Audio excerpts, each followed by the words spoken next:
Welcome back, Summoners, and thanks for joining us today as we go through and showcase another 6 awesome plays submitted by the League of Legends community. From Janna to Ziggs, this episode has it all, so sit back, relax, and enjoy as we begin with Kaninstek on Thresh. In the beginning, we see them reroute and head towards a small fight breaking out in the jungle. Thresh lands a hook on Kha'Zix and decides to go in with Vayne, and as soon as his stealth runs out, she condemns him into the wall but is forced to flash away. Vayne goes invisible and turns around as a well-timed heal speeds her up to finish off the bug, and then they split up. Thresh tosses a lantern to his ally and then chooses to actually flash over to bring Vayne with him, which ultimately could have made the difference in life or death for Vayne because they would have had to run all the way around, which runs a much higher risk of death. As LeBlanc chases, we see a final clutch save by Thresh when she goes for the double distortion, keeping Vayne alive thanks to a well-timed play. Storming her way into her number 4 spot, we have Temer on Janna with a beastly play to defend her teammates from death. Right off the bat, we see the friendly Pantheon come around back and flash over the binding into a kill on MF, but now he's in a weird spot and Temer wants to back him up. Knowing the enemy jungler must be close by, she groups up with Pantheon as he jumps onto Morgana, forcing her to flash away. She turns with a binding and her ultimate as the enemy Lee Sin comes in to finish off Pantheon. He goes for the execute, but she springs into action with a beautiful flash monsoon to push him maximum distance away. Lee Sin's Q comes back up and he goes in, but another well-timed tornado shuts him down a second time in a row as everyone backs away for now. As the remainder of this plays on, they eventually pick up a second kill in this play, but I wanted to say something before moving on to the number 3 spot. To be honest, this play and the next one are both beautiful in their own ways, and it was really hard to put them in order, so please take what spot these plays got with a grain of salt.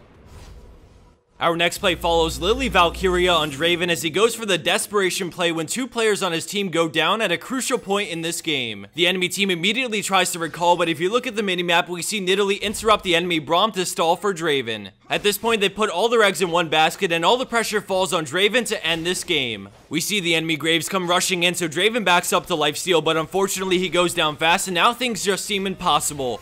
But not for Draven. He responds and immediately lands a huge crit, bursting down Graves while lifestealing to turn this into a 1v1. Braum gets so close to finishing him off, but in the end, the lifesteal and kiting mechanics overcome the damage and he's able to finish off the 1v2 and then the game right after.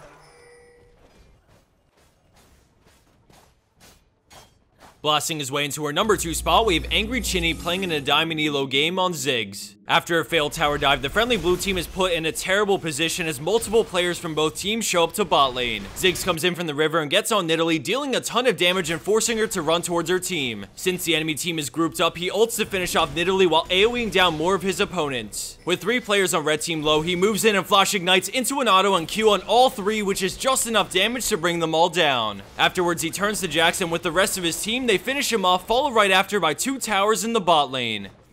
And for our number 1 pro play for this week, we have AndyPandy on Zed with a sick cleanup on the enemy team. Right now, he's around the dragon area as the rest of his team keep getting picked off in their own jungle. As he approaches the fight, he gets a really free kill on Rammus, and now we see that the enemy team is still pursuing the friendly Nidalee as he approaches. Blue team gets Nidalee under the tower, but here comes Andy. He ults Twitch, but shreds Nidalee first, leaving Twitch to die from the death mark as he swaps over to Ahri, but then swaps a second time as he utilizes his shadow to decimate the rest of blue team.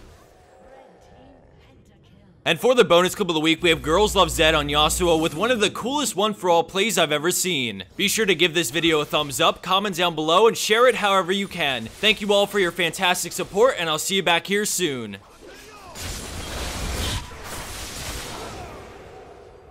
Blue team double kill.